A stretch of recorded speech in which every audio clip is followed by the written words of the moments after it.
Hannah and I study Welsh. I chose to study Welsh because I'm a fluent Welsh speaker, and I'd like to further my knowledge of the Welsh language and improve my vocabulary, because when I graduate I'd like to work within a Welsh medium workplace, and I thought that doing Welsh would be the best way to do that.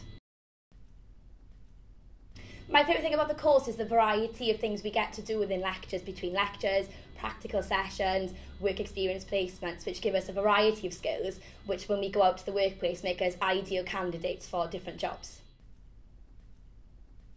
My favourite module is a module called Cyflwynydd Gymraeg, which is a grammatical module. I really enjoy the grammar side of language, and I enjoy learning about all the different verb structures and all the different adjectives and things that come from the Welsh language. And this was a great module because that's all it focused on. When I graduate, I'd like to work within the Welsh media and within a Welsh workplace.